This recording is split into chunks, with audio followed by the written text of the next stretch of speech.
involved with this because every time the liberals trot out and do an anti-gun thing, they get some lily-livered panty-waist preacher show up and tell you that you don't need to defend yourself, that the police will come and protect you.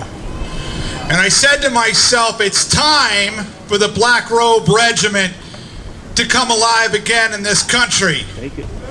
For preachers to stand up and talk about politics and talk about society without fear. Let's face it, I got God on my side. Yeah! Amen! Amen, brother! Together,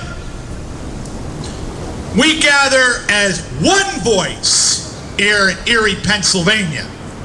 And that is exactly what terrifies the jackbooted thugs and political hacks that think they own this nation and treat its citizens like slaves.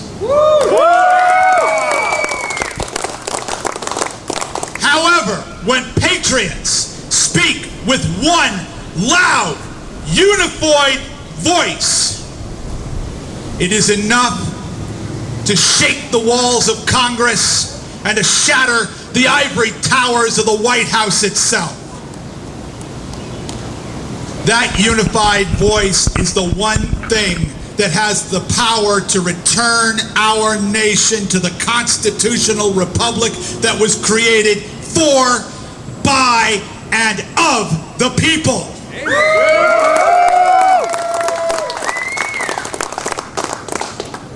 In smoke-filled rooms right nearby here and in secret meetings, divisive plans are created and then peddled to an all-too-asleep American populace with words like common sense and it's for the children. With the same kind of twisted logic used by the Nazi propaganda machine, they promote the disarming of honest citizens, leaving them defenseless in the face of an ever more vicious criminal element and a government that cannot be trusted on any level. Amen. Right. You know what? Let's talk first about it, being for the children. To quote Thomas Paine, arms discourage and keep the invader and plunderer in awe and preserve order in the world as well as property.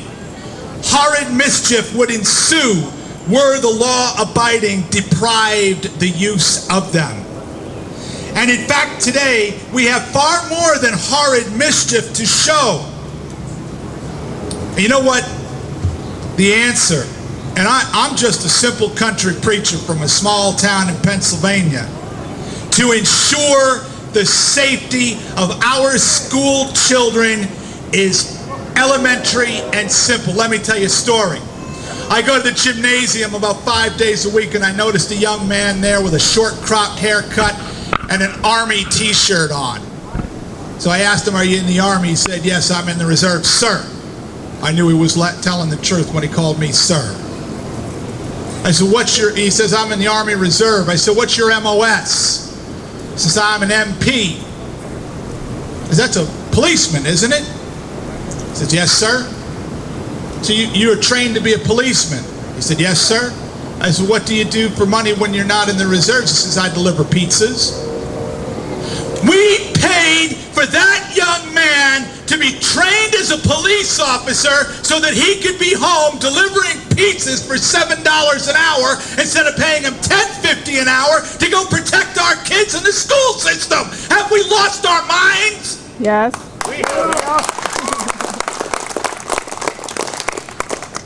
Multiply that by the thousands of United States soldiers that are coming home right now, battle-hardened. How about we let them protect our kids?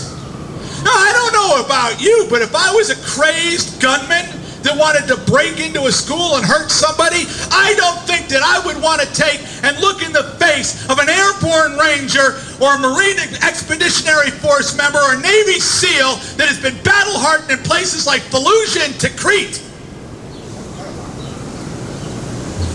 But instead, they want to take your gun away instead of taking and doing something that really makes sense. Support our veterans. Give them a job when they come home. Give them a role model for the children to look up to. Instead of people like, who's this guy, Little J or WV, who stomped on the American flag, Little Wayne.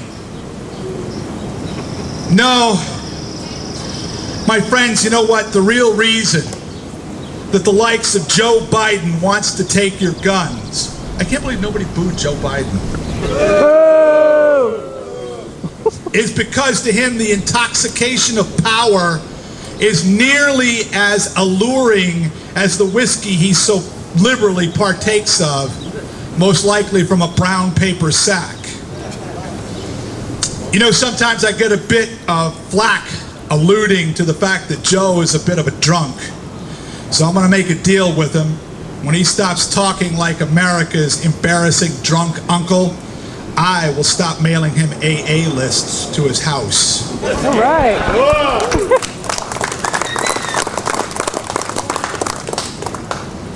The common sense to them is to disarm the American citizen and to force states to kowtow to an ever-growing and bloated federal monarchy. Recently, the pretender-in-chief, Barack Hussein Abdullah Muhammad Tikrit Obama, the Grand Sheik of Washington, sent letters to 16 governors in the United States telling them that they would be arrested and tried for treason if they did not disband their state militias. State militias specifically allowed for under the Constitution, or as Obama likes to call it, his personal doormat.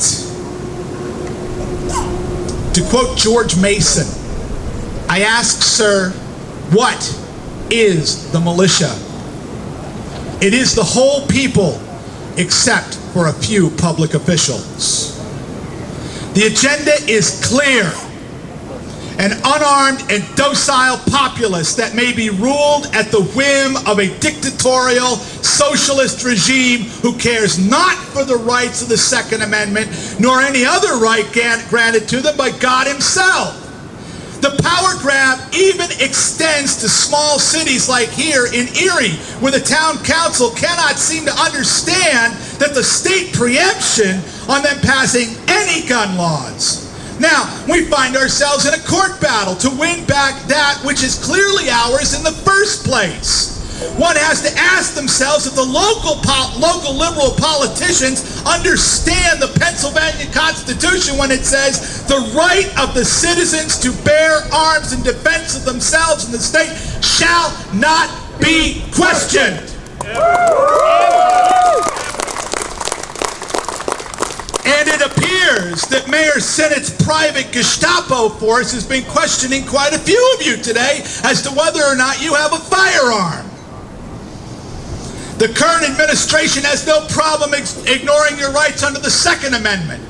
They have no problem ignoring your rights under the Fourth Amendment. They have no problem ignoring your rights under the First Amendment, and they have no problem ignoring your rights under the Fifth Amendment. In fact, one of their lead mouthpieces, Michael Bloomberg of New York, says that the entire Constitution needs to be rewritten because it seems to be quite a stumbling block to their agenda. Perhaps the wholesale trashing of the Constitution is what President Obama meant when he leaned over and told Vladimir Putin that he would have more latitude to do what he needed to do after the election. Not today! Patrick Henry said this: guard with jealous attention the public liberty. Suspect everyone who approaches that jewel. Unfortunately, nothing will preserve it but downright force. Whenever you give up that force, you are ruined. The great object is that every man be armed. Everyone who is able might have a gun. So today, we put the would-be socialist rulers on notice that we have found you out, and we, the people, say no. Yeah. We say no! No! No! No! No! No! No! No! No! We'll fight you in the courthouses! We'll fight you in the ballot boxes, and if need be, and I pray it never comes to this, we will fight you in the streets!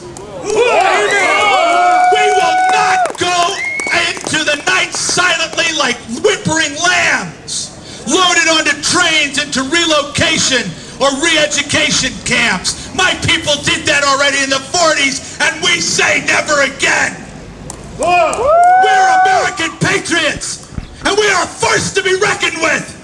We always have been, and we always will be.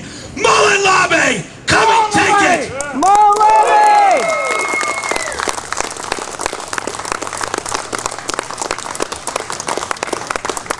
I really honestly do not know how to take the mic after that. I have nothing. So I'll probably just stare at you for like 5 minutes until I collect my thoughts.